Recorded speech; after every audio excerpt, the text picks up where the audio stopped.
Nyaka update ni channel yihariye ikuzana amateka akomeye yaranze isi kuva rimwe kugeza uyu munsi. Hano dusangira amateka y'abantu badasanzwe ko bagize uruhare mu guhindura isi n'ibyo bavumbuye byanduye ubuzima bwa muntu.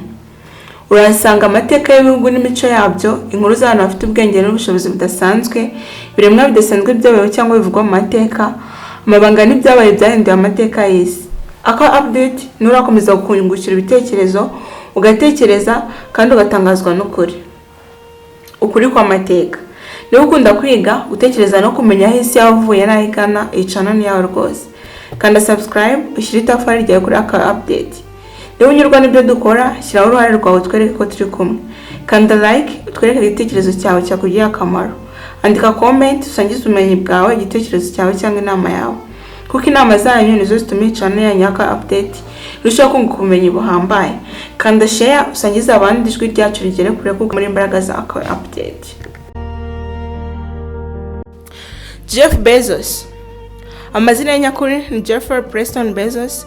Yavutse ku itariki ya 12 Mutarama 1964. Yavukiye mu mujyi muri United States. Nyina yitwa Jack Jess, yamubyaye akiri muto cyane. Someday yitwa Ted Jorgensen. Nyakomeje kubana na Jeff Bezos. Se wamureze yitwa Miguel Bezos. Ni wamureze kandi amwitaho nk'umwana we bwite. Se umubyara wa Jeff Bezos ni Ted Jorgensen. Igihe Jeff yavukaga, nyina Jack Jess yari akiri muto cyane. Se nawe yari akiri muto kandi atiteguye kuba umubyeyi. Nta bushobozi wagije bwo kurera umwana bwari buhari, hari kutumvikana mu rugo, hari ubuzima budahamye. Ababyeyi be baratandukanye. Ted Jorgensen ava mu buzima bwa Jeff Bezos akiri muto cyane. Nyuma y'igihe gito, nyina yashakanye na Miguel Bezos. Miguel Bezos yemeye kumurera nk'umwana we, yamuhaye izina rya Bezos, niho Jeff Bezos ryavuye. Niwe wabaye se nyakuri mu burere, umuntu wamufashije gukura neza. Jeff Bezos ntiyamenye neza se umubyara kugeza akuze. Ted Jorgensen nawe ntiyarazi ko umwana we yabaye umuntu ukomeye cyane. Baje kumenyana inkuru imaze kumenyekana ku isi yose. Ibi byagize uruhare runini mu mibereho ya Jeff Bezos, byamwishije kwihangana, kwishingikiriza ku bantu bamwitaho, gushyira imbere ejo hazaza. Miguel Bezos yamufashije amashuri, yamubaye hafi mu buzima bwe bwose.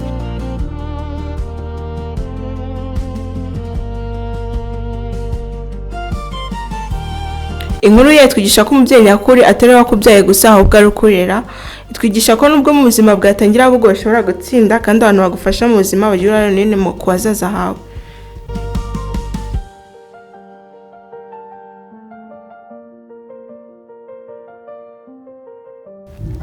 Amashuri abanza n'ayisumbuye yakurikiranye amashuri yo muri Houston, Texas na Miami, Florida muri Amerika. Ku ishuri, Jeff Bezos yari umwana w'intyoza kandi wutiraga kwiga. Yakundaga cyane siyanse, ikoranabuhanga n'imibare. Yari umwe mu banyeshuri bashoboye, akenshi ari imbere mu byo yiga.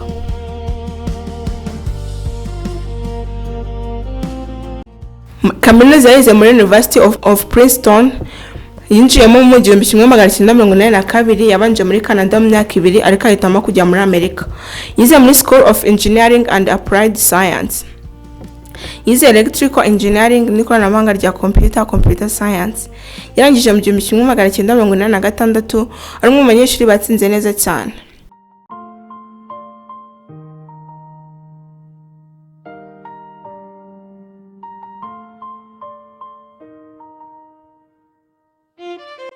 Muri kaminuza yakuye ubumenyi buhambaye mu mashanyarazi n'ikoranabuhanga, yakuye uburyo bwo gutekereza no gukemura ibibazo, ndetse akora kwiga neza mu buryo bwa theory na pratique.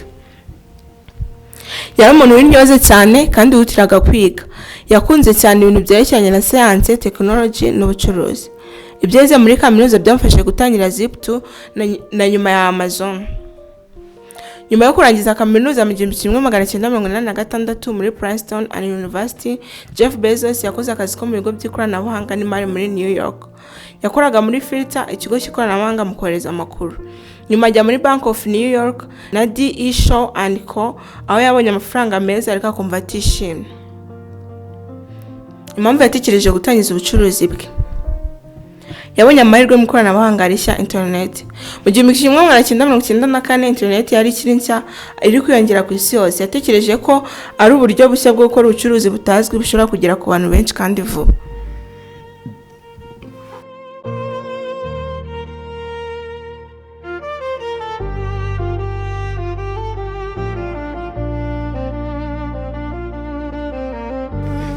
Yashakaga gukora ibintu bye bwite.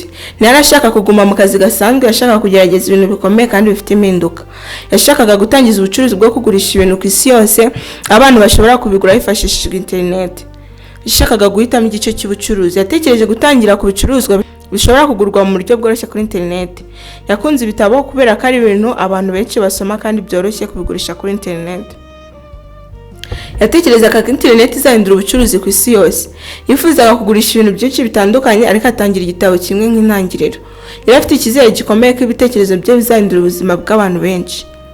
Intangiriro ya Amazon. Mu 1994 Jeff Bezos yari amaze kubona ko internet ari icyerekezo gishya cy'ubucuruzi ku isi.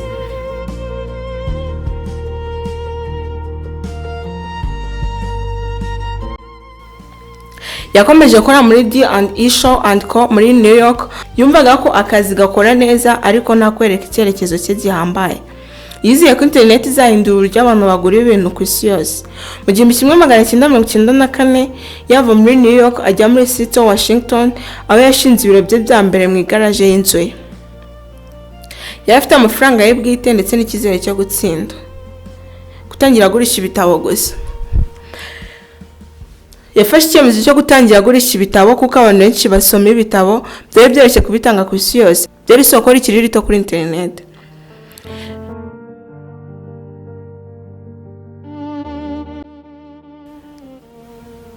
Ikigo cy'icyo gihe cyitwaga Cadabra, ariko nyuma baza kugindura izina rikaba Amazon.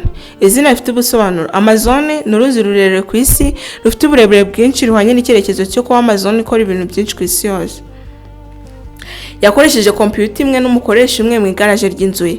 Yakoraga amasaha menshi cyane, rimwe na rimwe akajya ku kazi saa 12 z'ijoro. Yemeje gukora ibintu byose, gutunganya website, kwakira amasoko no gutunganya ubutumwa, kugura ibitabo no kubitanga. Ibibazo yahuye nabyo. Abashoramari benshi ntibiziraga ubucuruzi bwo kuri internet, bamubwiraga ko azahomba. Yakoresheje amafaranga ye bwite, akenshi ari hafi kubura uko yacunga ubuzima bwe.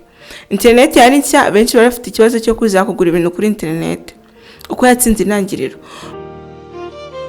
Bucece ubucuruzi bwe bwatangiye gukura. Yatangiye gucuruza ibindi bicuruzwa uretse ibitabo, imyenda, ibikoresho byo mu rugo, electronic n'ibindi. Amazon yatangiye gukundwa kubera uburyo bworoshye bwo kugura ku isi yose. Intangiriro ya Amazon itwigisha ko kwihangana no kwizera ari icyifuzo cyawe bifite agaciro kanini.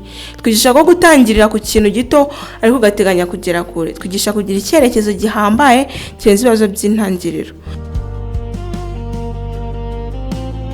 Turebe ibibazo by'ingenzi yahuye nabyo. Cyambere no kutizerwa n'abandi. Mu ntangiriro abantu benshi ntago biziraga ubucuruzi bwo kuri internet. Abashoramari benshi bamubwiraga ko igitekerezo cye kidashoboka. Hari abavuze ko gutangiza ubucuruzi bw'ibitabo kuri internet bizahomba kuko abantu bari basanzwe bagura ibitabo mu maduka y'abantu. Kutizerwa n'abandi ntibisobanuye ko igitekerezo cyawe kitari cyiza. Niyo nyigisho twakuramo. Icya kabiri ni amafaranga make. Jeff Bezos yakoresheje amafaranga ye bwite yose kugira ngo atangize Amazon. Byari igihe gikomeye ku buzima bwe kuko yari hafi kubura amafaranga yo kwitunga. Amafaranga yari make cyane ariko yizeye ko niba akora cyane azabasha gutsinda. Inyigisho dukuramo nuko gushyira umutima wawe ku gikorwa no gufata ibyago nibyo bishobora kukugeza ku ntsinzi. Cya gatatu, internet yari nshya cyane. Mu 1994 internet yari nshya kandi abantu bari batizeye kugura ibintu kuri internet. Hari ikibazo cyo kwizera ibicuruzwa bizagera ku bakiriya no kuna amafaranga yabo azakoreshwa neza. Inyigisho dukuramo nuko kwiga ikoranabuhanga rishya no gutinyuka gukora ibintu bitaragerwaho bishobora kukuzamura. Kandi no gukora ibintu byose wenyine. Jeff Bezos muri icyo gihe yakoraga ibintu byose ku giti cye, harimo gukora website, gutunganya amasoko, gupakira no kohereza ibitabo, gukemura ibibazo by'abakiriya. Akenshi yakoraga amasaha arenga 12 ku munsi, rimwe na rimwe n'ijoro ryose. Inyigisho dukuramo nuko kuba umuyobozi w'ibikorwa byose mu ntangiriro usaba gukora cyane no kwihangana. Gatanu, nibazo by'umutekano w'ubucuruzi. Hari website ya Amazon yahoraga n'ibibazo byo gutakaza amakuru y'abakiriya. Ibi byashoboraga gutuma abakiriya batizera iguriro rye. Inyigisho dukuramo nuko kugira system ikomeye no kwita ku bakiriya ari ingenzi cyane. uko yabyitwayemo. Ntiyacitse intege, yakomeje gukora cyane, yakoresheje ubuhanga bwe mu gukemura ibibazo by'ikoranabuhanga no mu bucuruzi, yizeye icyerekezo cye kandi yakoze ibirenze ibyo abandi batekerezaga. Intsinzi yaje. Amazon yakomeje gukura buhoro buhoro, yatangiye kugurisha ibintu byinshi uretse ibitabo, imyenda, elegitoronike, ibikoresho byo mu rugo n'ibindi. Ubu Amazon ni umwe mu bigo bikomeye ku isi by'ubucuruzi kuri internet.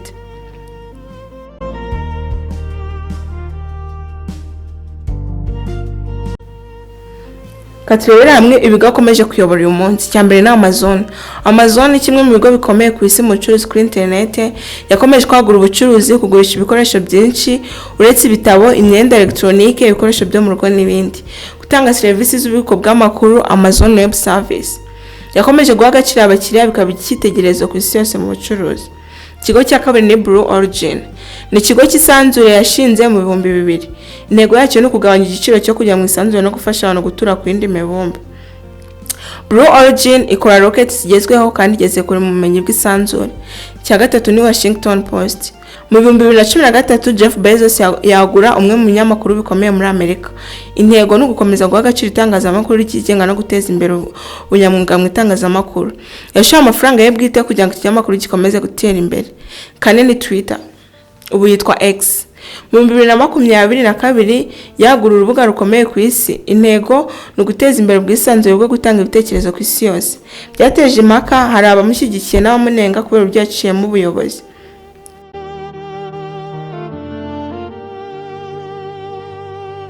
Umutungo. Jeff Bezos akomeje kuba umwe mu bantu bakize cyane ku isi. Umutungo we ubarirwa muri miliyari nyinshi z'amadolari. Amafaranga ye menshi ari mu migabane y'ibigo ayoboye, Amazon ndetse na Blue Origin. Ibibazo akomeje guhura nabyo harimo gucunga ibigo byinshi icyarimwe, kunengwa cyane ku mbuga nkoranyambaga, cyane kujyanye na Twitter, kwihutisha iterambere ry'ibigo mu gihe abantu benshi batabishyigikiye. Intego ze: komeza guteza imbere ikoranabuhanga rigezweho, kugabanya igiciro no koroshya gukoresha isanzure, guteza imbere ubwisanzure bw'ibitekerezo kuri internet, no komeza kugira uruhare mu iterambere ry'ubucuruzi n'ikoranabuhanga ku isi yose.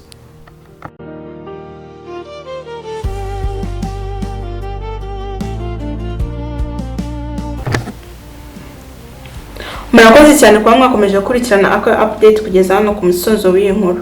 Niba iyi video yagize iki kunguraho, kanda like, kora share kandi ukande subscribe kuri channel yacu kugira ngo tuzacikanwa n'andi makuru mashya tubagezaho buri munsi.